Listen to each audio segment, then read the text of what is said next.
Caros ouvintes, aqui é seu sempre radiante anfitrião, o Senhor da Estática, transmitindo-lhes diretamente das prateleiras empoeiradas do submundo, onde cada livro tem mais dentes do que páginas. Ajustem suas antenas, preparem seus ouvidos e, por favor, mantenham seus medos dentro da cabine, pois eles tendem a escapar. Esta noite, abrimos juntos um domo antigo, uma obra que não apenas conta histórias, mas as coleciona em troca de almas descuidadas. Entre suspiros de papel velhos, páginas inquietas e segredos que deveriam permanecer selados, acompanhamos um pobre bibliotecário que descobriu tarde demais que alguns livros vêm de volta. Portanto, acomodem-se, relaxe e lembre-se, se ouvir estática, não mexa no rádio. Caros ouvintes, nessa noite, em volta de uma penumbra simpática, convido-os para passear comigo pelos corredores silenciosos de uma biblioteca de um vilarejo que até as próprias almas têm medo de pisar. Um lugar onde até o pó parece ter etiqueta. Ali trabalha nosso protagonista, o Eduardo Malvan, um homem tão impecavelmente meticuloso que, se pudesse, alfabetizava até os fantasmas que insistem em assombrar. Eduardo moldava-se entre as prateleiras como um maestro, regendo uma orquestra de livros desatentos. Seus passos eram suaves, quase reverentes, como se temesse acordar histórias adormecidas. Ah, doce ironia! Se ele soubesse que algumas delas nunca dormem. Naquela noite, porém, havia algo diferente no ar. Não era apenas cheiros de papel antigo e arrependimentos mal catalogados. Era uma espécie de vibração, um sussurro tímido, como estática, antes de uma revelação indesejada. Eduardo percebeu claro, mas irônico, com a confiança cega de quem acredita que tudo pode ser resolvido com um espanador e dedicação. Enquanto arrumava a seção de obras esquecidas, uma prateleira que ninguém visitava, nem mesmo os curiosos, um volume envelhecido chamou a atenção. Não era por sua capa, mas pelo fato que tremia. Sim, ouvintes, tremia delicadamente, como um coração ansioso que esperava ser descoberto. Eduardo aproximou-se, com a ponta dos dedos tocando o livro. Um simples toque, uma carícia quase inocente. E foi então que o primeiro sinal do infortúnio se manifestou. O chão pareceu respirar, a prateleira exalou um brilho repentino.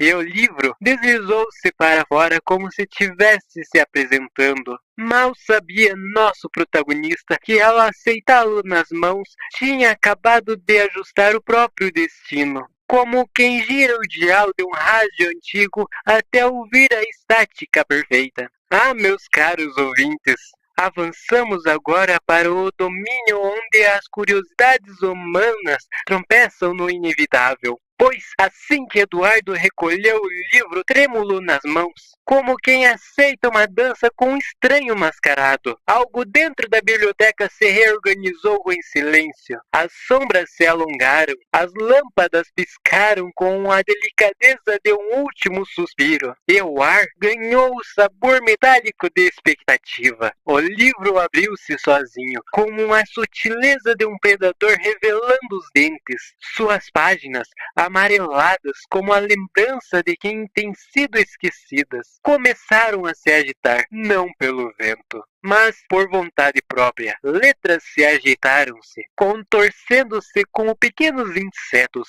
Eduardo logo tentou manter a compostura. Aquela compostura rígida de um bibliotecário que acredita dominar qualquer caos alfabético. Porém, ao aproximar seu rosto para ler a primeira frase, o livro sussurrou. Sim, sussurrou seu nome, com um tom tão íntimo que até os livros românticos coraram de vergonha. As frases começaram a descrevê-lo com precisão desconfortável. Eduardo, por mais prudente que fosse, sentia a espinha gelar. E, no entanto, ó doce tolice humana, continuou lendo. Cada palavra parecia puxá-lo mais fundo. como seu livro o convidasse através de suas linhas e tornar-se algo de parte maior e infinitamente mais perigoso. E ali, entre prateleiras silenciosas, ele percebeu que o livro não apenas contava as histórias, ele as devorava, e Eduardo acabara de se oferecer como banquete. Ah, meus fiéis amantes do insólito, preparem-se, pois chegamos ao ponto em que a história deixa de caminhar e começa a deslizar silenciosamente em rumo ao inevitável. Segurando o livro como quem aperta a mão do seu próprio destino, Eduardo tentou um último gesto de sensatez.